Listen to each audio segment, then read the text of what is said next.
नमस्कार। डिजिटल कक्ष में आप सबका स्वागत है। आज के इस व्याख्यान में मुग़ल सहयोगी बीकानेर नरेश राय सिंह का मूल्यांकन करने का हम प्रयास करेंगे। राव कल्याणमल के समय से ही बीकानेर का राजघराना मुग़लों के संपर्क में आया। जब आमेर के कछवाहा राजाओं ने मुग़ल शासकों से वैवाहिक संबंध स्थापित कर न केवल अपने राज्य की आर्थिक स्थिति को मजबूत किया, अपितु बाह्य आक्रमणों से भी सुरक्षित हो गए, तब राव कल्याणमल ने भी राजपूत मुग़ल मैत्री के महत्व को समझा और अकबर की सर्वोच्चता को स्वीकार कर अपने पुत्र राय सिंह को उसकी सेवा में उपस्थित कर दिया। तब से लेकर मृत्यु पर्यंत उसने युवराज तथा शासक दोनों ही रूपों में मुग़लों की अपूर्व सेवा की।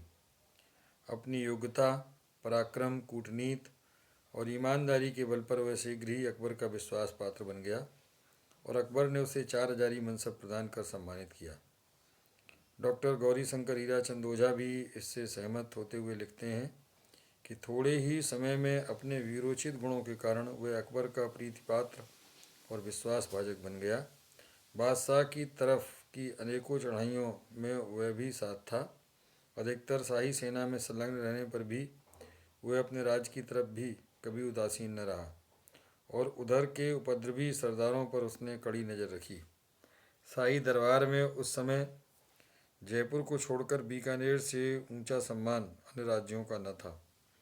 उसके वीरता आदि गुणों पर मुग्ध होकर अकबर ने उसे कई बार जागीरें आदि दी थीं। मुग़ल साम्राज्य की सुरक्षा और परिवर्धन के लिए कश्मीर से लेकर अहमदनगर तक तथा बंगाल से लेकर काबुल तक जितने भी युद्ध लड़े गए, उनमें से अधिकतर में राय सिंह को भेजा गया और उसने उन सभी में अपने आप को एक कुशल सेनापति सिद्ध करके दिखाया। जहांगीर के समय में भी वह उसका कृपा पात्र बना रहा। जहांगीर ने उसका मनसब 4000 से बढ़ाकर 5000 कर दिया। डॉक्टर गोपीनाथ शर्मा भी लिखते हैं कि अपने वीरोचित तथा स्वामी भक्त के गुणों के कारण वह अकबर तथा जहांगीर का विश्वास पात्र बनने में सफल रहा। जहाँ भी राजस्थान में मुग़ल हित की रक्षा करनी होती थी, राय सिंह की सेवाएं उपलब्ध की जाती थीं। जोधपुर, सिरोही, मेवाड़ आदि राज्यों में मुग़लों के हितों के संबंध में उसकी नियुक्तियाँ हुई थीं, जिनमें उसने सफलता भी प्राप्त की थी। इसके अतिरिक्त राजस्थान के बाहर अन्य स्थानों जैसे गुजरात, काबुल और बलूचिस्तान तथा दक्षिण में भी उसने अपनी योग्यता का परिचय दिया था। देखा जाए तो यह अकबर की चतुर कूटनीति थी कि जिसके परिणाम स्वरूप राजपूतों ने मुग़लों की सर्वोच्चता को बनाए रखने के लिए अपने स्वजातियों का रक्त बहाने में उफ तक न की। अतः राय सिंह भी पीछे न रहा। इसीलिए अकबर ने उसे जूनागढ़, नागौर तथा रामसाबाद की जागीरें और पंजाब तथा बुरहानपुर की सूबेदारी प्रदान की। राव चंद्रसेन को जोधपुर से हटाकर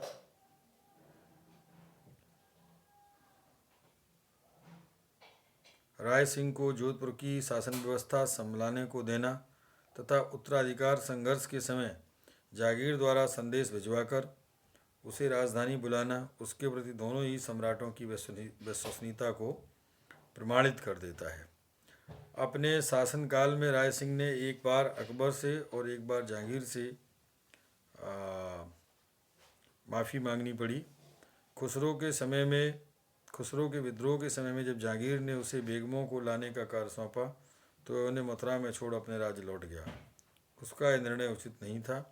शायद मुग़ल सम्राटों को उसकी इस कमजोरी का पता था, इसलिए उसे कभी किसी अभियान की स्वतंत्र कमान नहीं सौंपी गई। राय सिंह स्वभाव से दानी, उदार तथा धर्म सहिष्णु था। मुंशी देवी प्रसाद तथा अन्य ख्यात लेखकों ने राय सिंह को राजस्थान के कर्ण की संज्ञा दी है। उदयपुर और जैसलमेर में अपने विवाह के अवसर पर उसने लगभग 10 लाख रुपए चारणों और ब्राह्मणों को दान दिए। उसने कई कवियों, विद्वानों, ब्राह्मणों तथा निर्धनों को करोड़ सवा करोड़ पसाव दान में दिए। Professor KS. गुप्ता और जमनेश ओझा भी लिखते हैं कि अपने शासनकाल में राय सिंह ने करीब 25 गांव, 2000 हाथी, 50,000 घोड़े तथा लाखों रुपए दान में दिए गए। केवल बीकानेर में ही नहीं वरन अपने कार्यक्षेत्र के स्थानों में भी उसने जन सामान्य के लिए धर्मशालाओं का निर्माण कराया। 1578 ईस्वी में भयंकर दुर्भिक्ष पड़ा, तब उसने राज्य की ओर से 13 महीने तक अन्न की व्यवस्था की तथा रोगियों के लिए औषधि का प्रबंध करवाया। राय सिंह एक योग्य शासक था। वैसे तो वह हिंदू धर्म का ही पालन करता था, पर अपने राज्य में उसने सभी धर्मों को समान रूप से सम्मान प्रदान किया। उसने अनेक जैन मंदिरों का जीर्णोद्धार करवाया। दयालदास ख्यात के अनुसार जब तुरसम खां ने सिरोही पर आक्रमण किया तब उसने जैन मंदिरों की कई मूर्तियों को गलवाने का प्रयास किया, तो राय सिंह ने अकबर की अनुमति प्राप्त करके उन्हें बीकानेर पहुंचा दिया। कहा जाता है कि अभी तक ये जैन मूर्तियां बीकानेर के एक जैन मंदिर के तहखाने में सुरक्षित रखी हुई हैं। विशेष पर्वों पर उन्हें निकालकर उनकी पूजा की जाती है। कर्मचंद्र वंशोत्कीर्तनक काव्य में राय सिंह को राजेंद्र के नाम से संबोधित किया गया है और लिखा गया है कि वह विजित शत्रुओं के साथ भी बड़े सम्मान का व्यवहार करता था, जो उसकी असीम उदारता को प्रकट करता है। राय सिंह द्वारा रचित एक दोहे से पता लगता है कि उसने अपने देश पर बहुत गर्वपूर्वक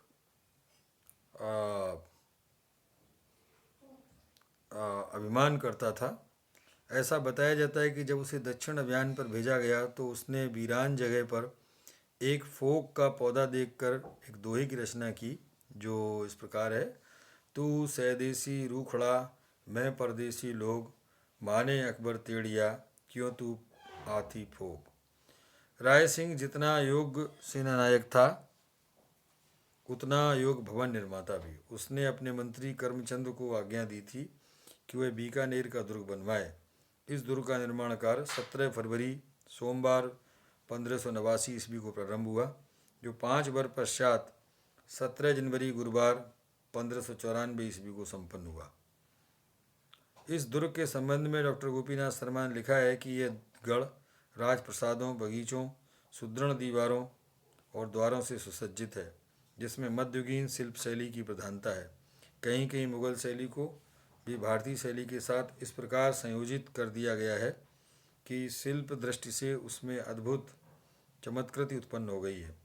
इस विशाल एवं सुदृढ़ दुर्ग का वर्णन हमें राय सिंह द्वारा उत्कीर्ण करवाई गई बृहद प्रशस्ति में पढ़ने को मिलता है। इस दुर्ग में उस समय की बीकानेर की आर्थिक संपन्नता का भी बोध होता है। भवन निर्माण के साथ साथ राय सिंह ने साहित्यिक गतिविधियों को भी बहुत प्रोत्साहन दिया। उसने न केवल अनेक विद्वानों और कवियों को राजकीय संरक्षण दिया, अपितु वह स्वयं भी एक कवि था।